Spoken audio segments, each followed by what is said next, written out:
Oke, jadi materinya adalah kemarin sudah saya singgung sedikit tentang konstruktor. Nah, apa ini konstruktor? Ya, konstruktor itu adalah kemarin saya sudah menyampaikan yang ini. Ya, di sini kita sudah praktek konstruktor.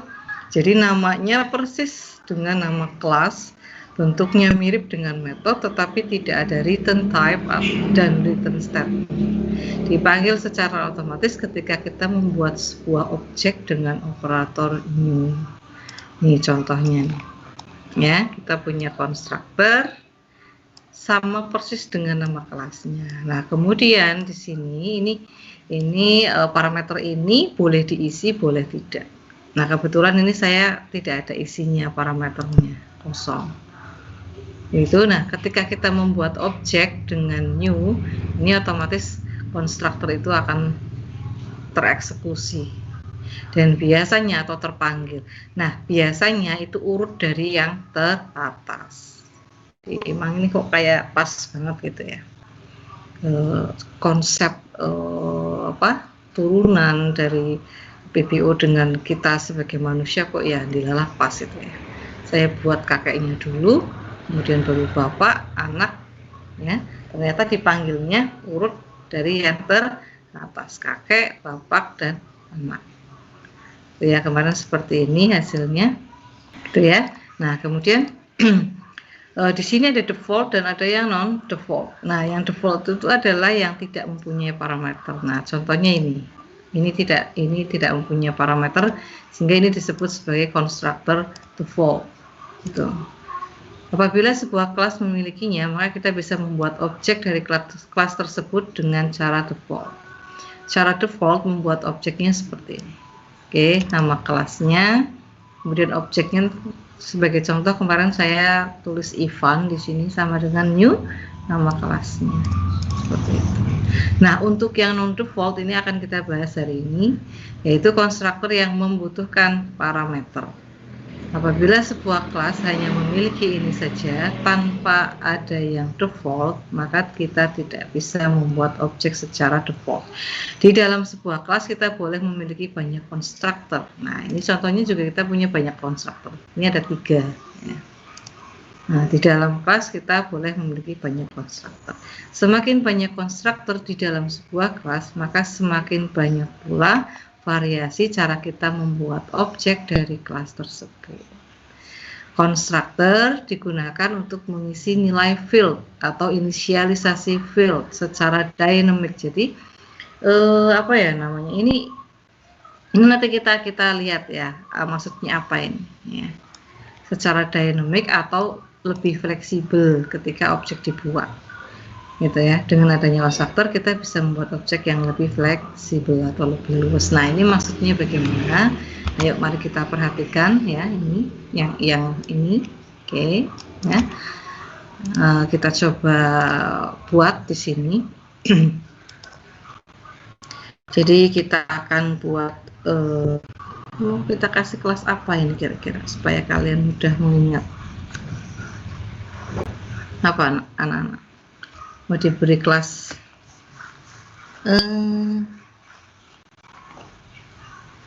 atau gini aja ya, supaya ini demo kita buat ini aja lagi ya, buat atau di sini aja. Menurut kalian bagaimana? Di inheritance aja. Oke, di sini aja nggak apa-apa. Saya lagi bingung bikin kelasnya, kira-kira mau dibikin atau bikin project baru lagi aja, ya. Oke, biar nanti lebih gampang diingat. Oke, konstruktor ini ya. Oke, kita finish di sini. Nah, untuk yang default kan kemarin sudah dibuat, jadi nanti saya kopas aja ya. Saya kopas aja di sini. Nah, ini konstruktor default gitu ya. Konstruktor default. Nah, gini ya. Jadi, ini contoh-contoh yang default ini. Sorry.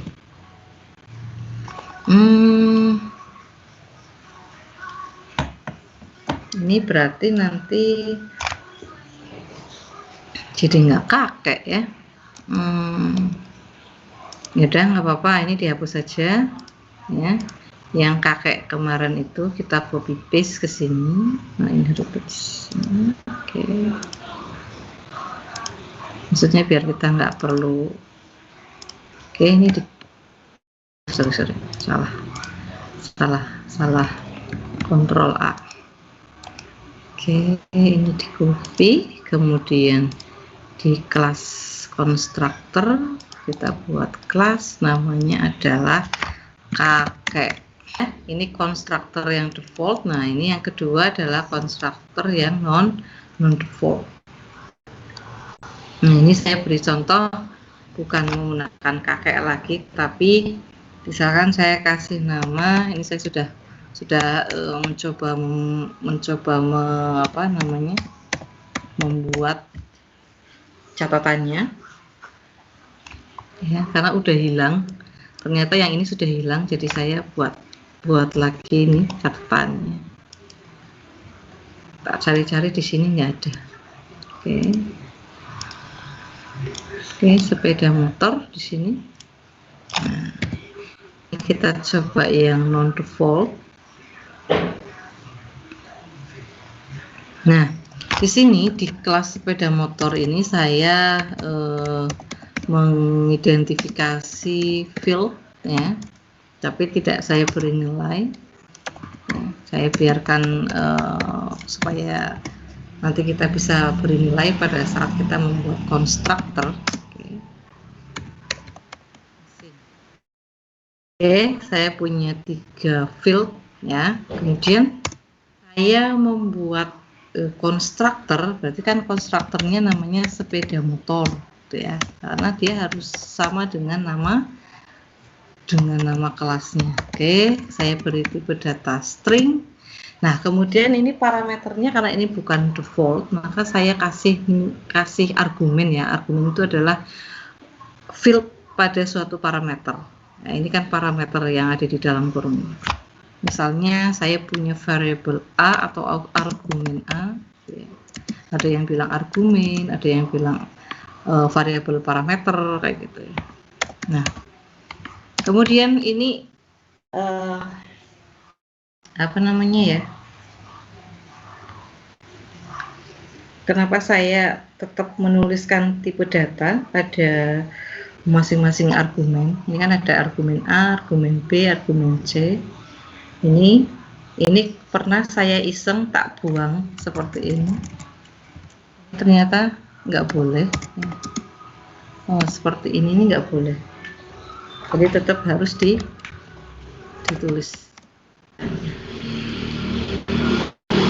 Oke, seperti itu ya. Di dalam konstruktor sepeda motor saya tentukan bahwa field nama ini sama dengan argumen A. Oke, seperti ini. Kemudian roda ini, field roda ini sama dengan nilainya ya, nilainya sama dengan argumen B. Kemudian mesin ya, field mesin sama dengan argumen C. Seperti ini. Kemudian saya buat lagi konstruktor lagi ya. Ini sepeda motor, konstruktor yang kedua. Oke. Nah, ini parameternya saya kosongkan ya. Ini gabungan dari gabungan dari konstruktor default dan non default boleh ya kalau di dalam suatu kelas ya, nggak ada masalah. Ini variasi aja boleh, tidak ada masalah. Oke, kemudian di konstruktor yang default ini, kalau default ini berarti nilainya sudah ditentukan di sini. Kalau ini kan perhatikan baik-baik, ini masih belum jelas ini nilainya, karena A itu apa, B apa, itu C apa, itu juga belum diketahui. Tapi kalau di dalam konstruktor yang default, nah ini kita kasih nilai langsung. field nama kita kasih nama sepeda motor ya tanpa merek. Ini contoh aja ya, tanpa merek. Oke, seperti ini. Kemudian si field roda itu selalu dia bernilai sama dengan misalkan 2 default ya. Kemudian si field mesin selalu nilainya adalah 1 karena dia merupakan default. Nah, kemudian di sini kita buat metode ya. Metode itu untuk melakukan cetak terhadap properti, cetak properti misalkan. Oke, ini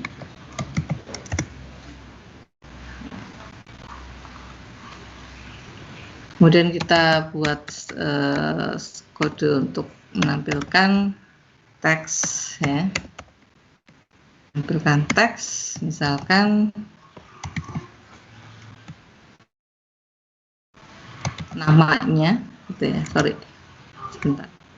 Nah gini ya, namanya apa di situ ya, kemudian ini hanya untuk ini aja lah ya.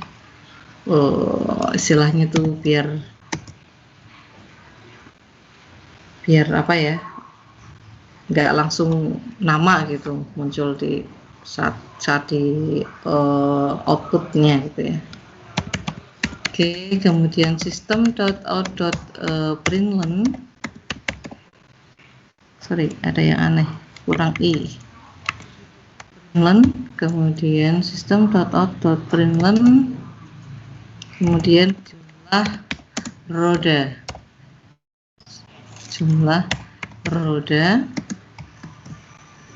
oke, seperti ini roda. Nah, kemudian ini saya copy paste saja ya. Oke, jumlah mesin. Oke, di sini ganti jadi mesin, sorry, mesin. Nah, oke, seperti ini. Nah, tapi berarti di kelas ini kita tidak lakukan run file karena di sini tidak ada metode mainnya. Nah, kita buat satu kelas lagi di sini anak-anak untuk melakukan run file. Ya. Mau kita kasih nama apa? Kita kasih nama coba motor. Oke. Ini. Nah, di sini jangan lupa kita buat metode main ya. Karena di sini kita akan melakukan run file. Sorry.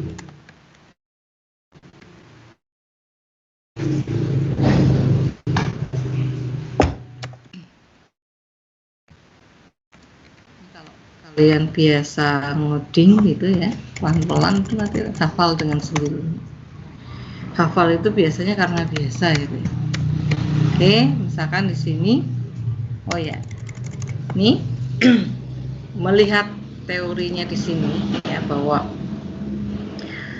non default ini ya itu atau ini dulu, default ini adalah konstruktor itu akan dipanggil ya ketika kita membuat objek ya, ketika kita membuat objek. Nah, kemudian pada non default ya ini juga sama ya, di dalam sebuah kelas apa namanya, ketika kita mana tadi ya, saya kayaknya udah nulis. Nah, ini maksudnya di sini nih. Jadi si konstruktor ini akan dipanggil secara otomatis ketika kita membuat sebuah objek dengan operator new. Sehingga di sini kita buat objek dulu ya. Kalau tadi kan kita sudah apa namanya, kita sudah membuat yang ini nih, yang default nih ya, yang default ini. Kalau yang ini tinggal dipanggil aja ya, nama metodenya yang kita tinggal manggil metode aja di sini di coba motor ya. Jadi pemanggilannya seperti ini anak-anak. Ini contoh ya. Pemanggilannya seperti ini. Jadi untuk yang default itu nanti kita tinggal panggil saja nama metodenya. Nah, misalkan di sini kita ya di coba motor ini ya, kita akan coba untuk panggil ya si sepeda motor ini ya. Caranya adalah kita membuat objek dulu ya. Oke, kita beri nama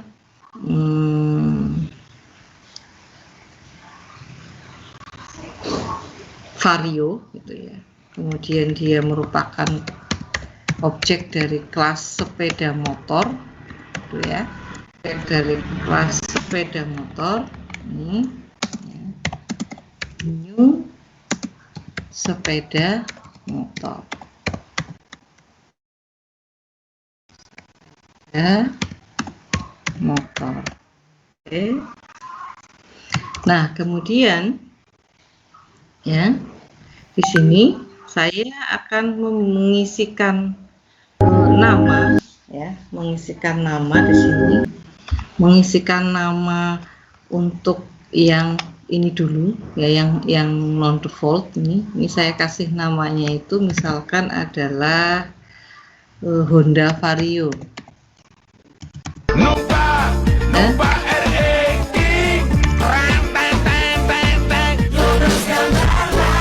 Dari saya. Oke. Ini ya, saya punya objek Vario ya, kemudian saya isi apa namanya, field-fieldnya ini seperti ini. Oke, satu. Beda ya dengan yang di sini ya. Kalau di sini itu dia sudah default ini. Nah, untuk yang ini saya bisa lebih fleksibel ini. Saya bisa menentukan si A, si B, dan si C-nya ini ya, yang nantinya akan diisikan ke field nama, kemudian B diisikan ke field roda, C diisikan ke field mesin. Itu saya bisa lebih fleksibel. Ini kalau yang non default. Oke, kemudian saya buat lagi nih objek yang kedua. Saya kasih nama Nmax, misal aja ya. Kita copy paste saja. Oke. Nmax itu adalah objek dari sepeda motor ya. Kemudian saya kasih nama misalkan Yamaha Nmax. Ini contoh aja ya. Kemudian saya kasih rodanya itu 2 misalkan ya, kayak 4 ya. Ini ngarang aja lah ya, namanya juga contoh. Toyota. Oke, seperti ini. Toyota. Kemudian saya buat lagi Toyota. Objek yang ketiga, ini saya kasih nama Supra. Kamu nggak ngalamin ya motor namanya Toyota. Supra, atau mungkin sekarang masih ada tapi sudah Toyota. Sangat jarang. Toyota. Oke, kemudian Toyota. Ini saya kasih nama Toyota. Honda Supra. Toyota. Kalau dulu udah sampai Toyota. Ada Supra, ada Supra Toyota. X, ada Toyota. Supra Y gitu ya. Toyota. Sekarang rodanya adalah 5 Toyota dan 2 Toyota. Nah, ini contoh aja. Toyota. Toyota. Kemudian yang Toyota. Berikutnya saya bikin objek Toyota. Namanya biasa Toyota ya, Toyota. Dari kelas sepeda motor Toyota. Oke, ini kayaknya ada yang aneh deh. Toyota. Nah, Toyota. Ini modelnya Toyota. Toyota. Sepeda motor Toyota. Ya. Nah, kemudian ini adalah yang default. Gitu. Oke. Jadi ini adalah yang non default ya. Sehingga ini apa ya, bisa lebih fleksibel ya. Saya itu bisa lebih fleksibel kalau yang konstruktor ini digunakan untuk mengisi nilai field secara dynamic. Jadi sebenarnya fungsi dari konstruktor ini adalah ketika kita ingin mengisikan apa ya namanya, field itu secara dynamic ini. Jadi kita nggak langsung mengisi nilainya berapa gitu. Jadi kita bisa merubah-rubah isinya gitu ya. Nah, ini ada contohnya ini. Ini adalah yang non default. Jadi di sini saya bikin 3 objek di mana saya isi field namanya itu berbeda-beda ini. Begitu pula dengan roda sama mesin, ini juga berbeda-beda. Ini rodanya, ini mesinnya. Begitu. Nah, kemudian sini juga saya gunakan untuk memanggil yang default ini. Karena dia tidak punya parameter. Di sini ya, objek biasa ini saya gunakan untuk memanggil konstruktor yang non parameter. Oke, sampai ke sini sudah mulai agak berasa ya sensasinya ya. Oke, apa-apa. Susah tapi tetap bisa dipelajari kok. Nah, kemudian cara memanggil menjalankan si objek vario ini seperti biasa ya, kita sebut dulu nama objeknya, kemudian kita panggil mau properti metode apa yang akan kita gunakan. Nah, terus sini hanya ada satu metode ya. Nah, di sini kita hanya membuat satu metode cetak properti. Oke, seperti itu. Ya. Kemudian ini juga yang nmax juga kita tinggal panggil saja nama objeknya, kemudian nama propertinya. Ini juga, ya. Nah, akhir adalah biasa. Oke, seperti ini. Ya. Oke, kita simpan. Ya, kita coba run file seperti apa hasilnya. Nah, hasilnya seperti ini. Nah, yang vario itu ya nama ini di sini kan ada nama ya, di sini kan ada nama nih, nama ya, objek vario saya kasih namanya itu Stax Honda Vario gitu ya, kemudian rodanya adalah 3, kemudian jumlah mesinnya adalah 1. Honda Vario rodanya 3, mesinnya 1. Kemudian di sini nmax ya, nmax itu ya namanya adalah Yamaha nmax, jumlah rodanya adalah 4, jumlah mesinnya 0. Kemudian Supra dan sepeda motor tanpa merek. Nah, sepeda motor tanpa merek ini ya, dia ngambilnya dari mana? Dia ngambilnya dari sini. Rodanya 2, mesinnya 1. Sepeda motor tanpa merek, karena ini yang default. Nah, ini tidak ada isinya. Tuh. Jadi kalau kita kepengen menghemat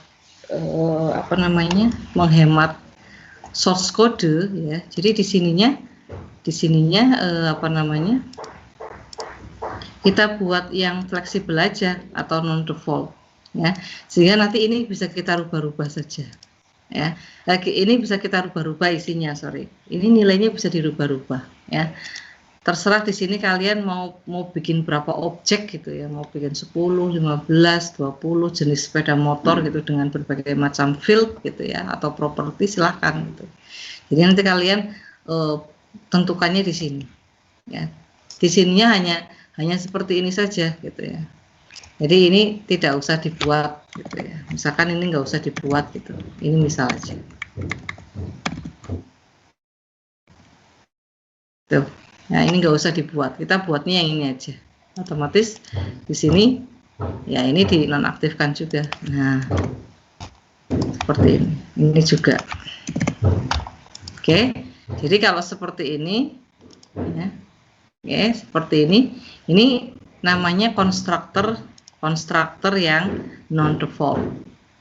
Ya, konstruktor yang non default nih di sini. Non-default adalah konstruktor yang membutuhkan parameter. Nah, kelebihan dari yang non-default ini adalah dia lebih fleksibel. Nah, nih, ya, jadi digunakan untuk mengisi nilai field secara dynamic. Di dynamic itu di sini nih. Ini kita dinamis sekali di sini.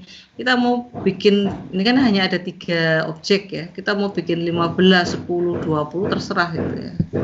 Nah, ininya tetap tidak berubah. Ininya hanya seperti ini saja. Yang dirubah adalah ini. Ini yang kita apa istilahnya tambahkan gitu. Kita mau menambahkan jadi 10, 20, 30 jenis sepeda motor, silakan di sini gitu ya.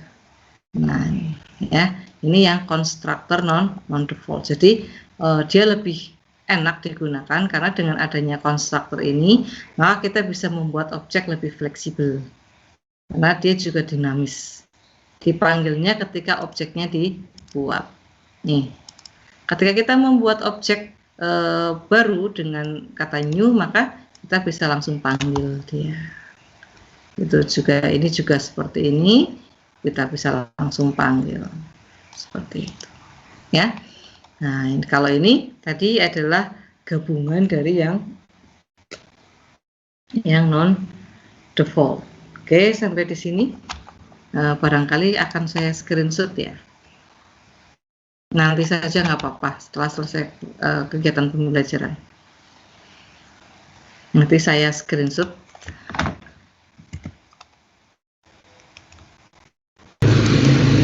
Ini cuma membuat satu objek aja namanya Ivan. Ini kayak gini juga boleh kalau seperti ini ya. Jadi ketika kita membuat objek dengan kata new, maka otomatis objek itu bisa dipanggil.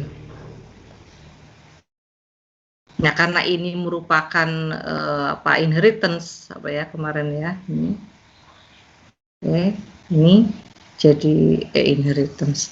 Ini konstruktornya ya, konstruktor inheritance. Ini kita tambahkan extends di sini ya. Penerapan konstruktor pada konsep class inheritance, maka cukup kita buat satu objek saja namanya Ivan gitu ya. Maka ketika kita di method main ini kita buat satu objek Ivan dengan kata new pada kelas anak ini maka dia langsung ibarat itu langsung manggil ke sini, terus ke sini. Nah, ya, jadi urut dari yang teratas dulu kan, ini anak itu turunannya bapak itu turunannya kakek kan gitu. Di dalam memori kan akan terekam seperti itu. Jadi kita nggak usah ngasih tahu sistem sudah mampu membaca. Jadi langsung yang ditampilkan adalah yang teratas. Misalkan di sini ada buyut satu lagi, misalkan si kakek ini adalah extendnya dari buyut misalkan ya, bikin satu lagi. Ini kayak gini, bikin satu lagi ya. Berarti di sini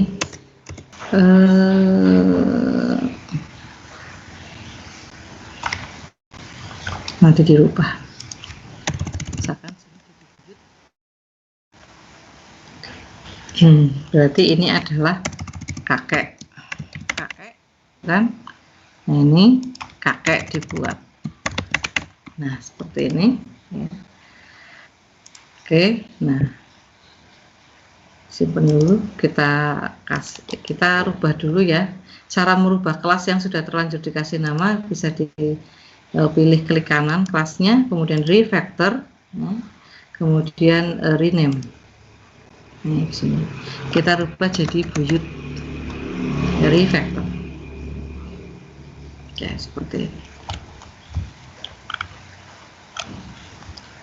Oke, selesai. Nah, gitu ya. Jadi, nah, kira-kira nanti hasilnya seperti apa? Ya. Nah, hasilnya seperti apa? Hasilnya,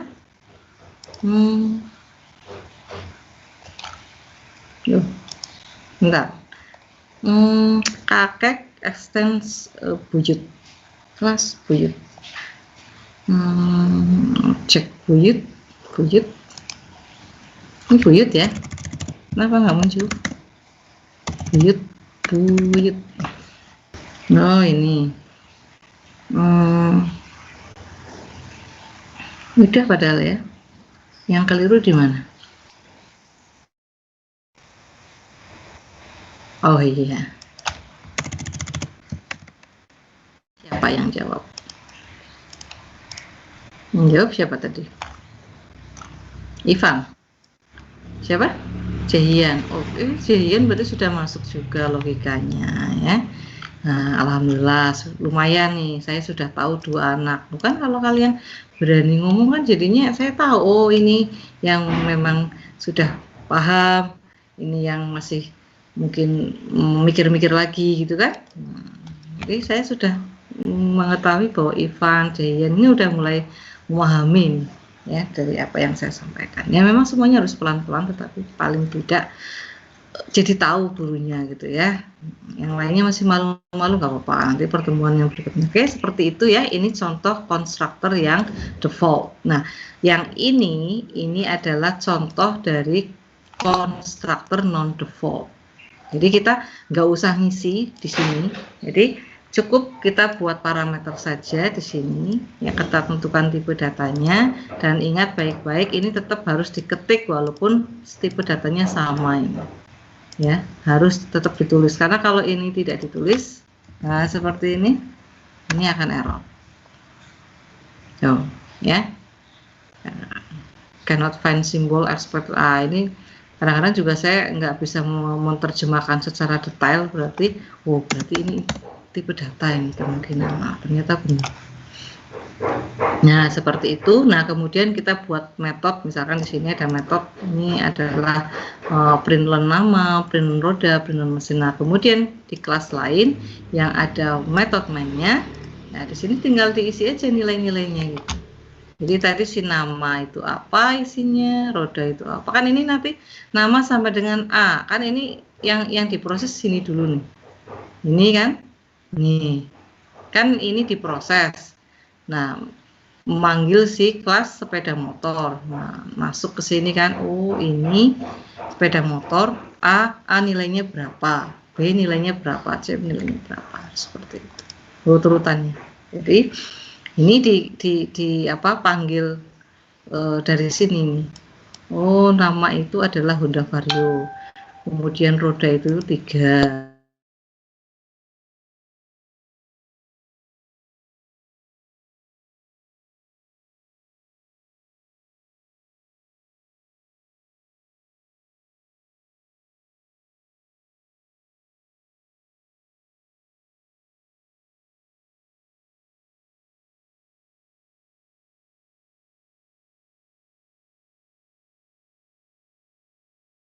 Toyota.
ya, mungkin tadi termute-nya sudah lama.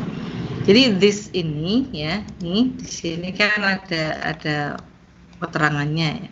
Jadi biasanya digunakan kalau ada nama parameter di dalam sebuah konstruktor atau metode yang namanya sama dengan nama field di dalam kelas. Kita kan punya field nih, ini kan fieldnya kelas sepeda motor. Nah kebetulan pada konstruktor sepeda motor ini juga kita punya field yang namanya sama.